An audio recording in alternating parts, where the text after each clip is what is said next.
আজকে পেটে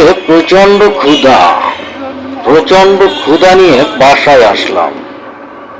হাতে সময়ও কম, তাই ভাবলাম আজকে ঝটপট একটা সহজ রান্না করি।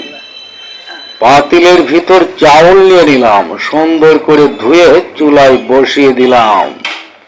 চুলায় আগুন ধরিয়ে এদিকে ফ্রিজ খুলে বের করলাম 2টা আন্ডা, সাথে একটা পেঁয়াজ, একটু লবণ, একটু মরিচ দিয়ে সুন্দর করে মাখালাম।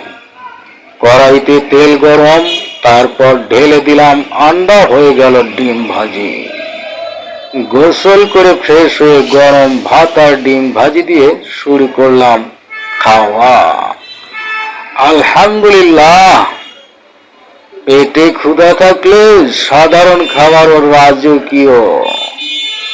কেমন হলো ভিডিওটা কলিজার বন্ধুরা? যদি ভালো লাগে একটা শেয়ার তো করো, আর লাইক করে কমেন্টে তোমার মতামত জানিও।